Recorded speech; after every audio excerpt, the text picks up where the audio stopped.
हनुमान जी सीता की खोज के अपने निश्चय पर अडिग हो गए।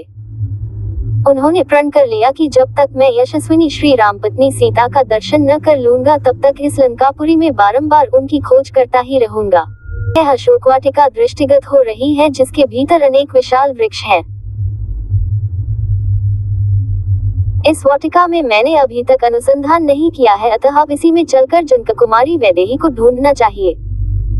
वह अशोक वाटिका चारों ओर से ऊंचे परकोटों से घिरी हुई थी, अतः वाटिका के भीतर जाने के उद्देश्य से हनुमान जी उसकी चहारदीवारी पर चढ़ गए। चहारदीवारी पर बैठे हुए उन्होंने देखा कि वहां साल, अशोक, नीम और चंपा के वृक्ष भली भांति खिले हुए थे। बहुवार, नागकेसर और बंदर के मुंह की भांति लाल फल देने वाले आम भी पुष्प मंजरियों से सुशोभित हो रहे थे। अमराइयों से युक्त वे सभी वृक्ष शत शत लताओं से आवेष्टित हो रहे थे। हनुमान जी प्रत्यंचा से छूटे हुए बाण के समान उछले और उन वृक्षों की वाटिका में जा पहुंचे। वह विचित्र वाटिका स्वर्ण और रजत के समान वर्ण वाले वृक्षों द्वारा सब ओर से घिरी हुई थी और नाना प्रकार के पक्षियों के कलरव से गुंजायमान हो रही थी। भांति भांति के विहंगमों और मृग समूहों से उसकी विचित्र शोभा हो रही थी। वह विचित्र काननों से अलंकृत थी और नवोदित सूर्य के समान अरुण रंग की दिखाई देती थी। फूलों और फलों से लदे हुए नाना प्रकार के वृक्षों से व्याप्त हुई उस अशोक वाटिका का मतवाले कोकिल और भ्रम सेवन करते थे। मृग और द्विज पक्षी मदमद हो उठते थे। मतवाले मोरों का कलनाद वहां निरंतर गूंजता रहता था। वाटिका में जहां तहां विभिन्न आकारों वाली बावड़ियां थीं जो उत्तम जल और मणिमय सोपानों से युक्त की फर्श स्फटिक मणि की बनी हुई थी और बावड़ियों के तटों पर तरह तरह के विचित्र सुवर्णमय वृक्ष शोभा दे रहे थे। उनमें खिले हुए कमलों के वन, चक्रवाकों के जोड़े, पपीहा, हंस और सारस वहां की शोभा बढ़ा रहे थे। उस अशोक वाटिका में विश्वकर्मा के बनाए हुए बड़े बड़े महल और कृत्रिम कानन सब ओर से उसकी शोभा बढ़ा रहे थे।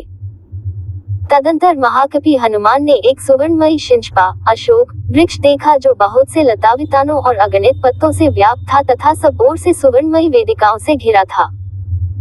महान वेगशाली हनुमान जी उस अशोक वृक्ष पर यह सोचकर चढ़ गए कि मैं यहीं से श्री रामचंद्र जी के दर्शन के लिए उत्सुक हुई विदेहनंदिनी सीता को देखूंगा जो दुख से आतुर हो इच्छानुसार इधर उधर आती होंगी। ये प्रातःकाल की संध्योपासना का समय है और संध्याकालिक उपासना के लिए वैदेही अवश्य ही यहाँ पर पधारेंगी।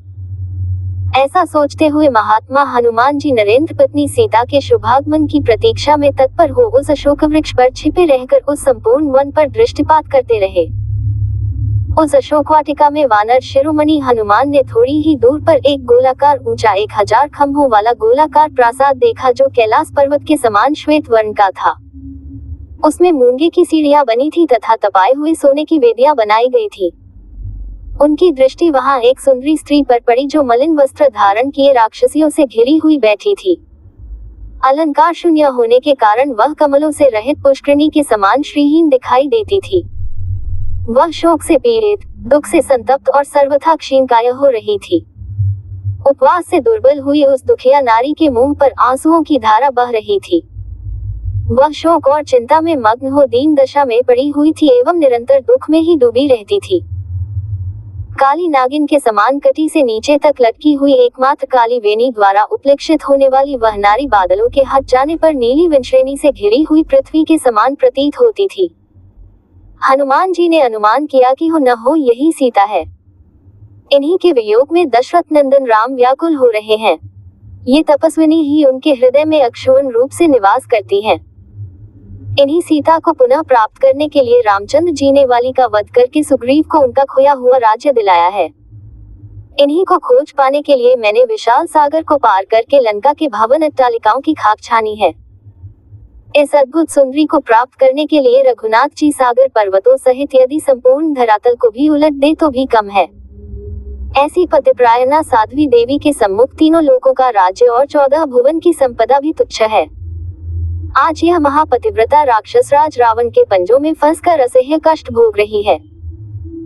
मुझे अब इस बात में तनिक भी संदेह नहीं है कि यह वही सीता है जो अपने देवता तुल्य पति के प्रेम के कारण अयोध्या के सुख वैभव का परित्याग करके रामचंद्र के साथ वन के कष्टों को हंस हंस कर झेलने के लिए चली आई थी और जिसे नाना प्रकार के दुखों को उठाकर भी कभी वन में आने का पश्चाताप नहीं हुआ। वही सीता आज इस राक्षसी घेरे में फंसकर अपने प्राणनाथ के वियोग में सूख सूख कर कांटा हो गई है, किंतु उन्होंने अपने सतीत्व पर किसी प्रकार की आंच नहीं आने दिया। इसमें संदेह नहीं, यदि इन्होंने रावण के कुत्सित प्रस्ताव को स्वीकार कर लिया होता तो आज इनकी ये दशा नहीं होती। राम के प्रति इनके मन में कितना अटल स्नेह है, यह इसी बात से सिद्ध होता है कि ये न तो अशोक वाटिका की सुरम्य शोभा को निहार रही हैं और न इन्हें घेर कर बैठी हुई निशाचरियों को। उनकी एकटक दृष्टि पृथ्वी में राम की छवि को निहार रही हो। सीता की यह दीन दशा देखकर भावुक पवनसुत के नेत्रों से अश्रुधारा प्रवाहित हो चली।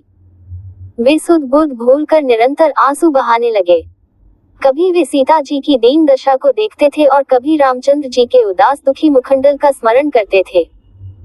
इसी विचारधारा में डूबते उतराते रात्रि का अवसान होने और प्राची का मुखमंडल उषा की लालिमा से सुशोभित होने लगी। तभी हनुमान को ध्यान आया कि रात्रि समाप्त प्राय हो रही है। वे चैतन्य होकर ऐसी युक्ति पर विचार करने लगे जिससे वे सीता से मिलकर उनसे वार्तालाप करके उन तक श्री रामचंद्र जी का संदेश पहुंचा सके।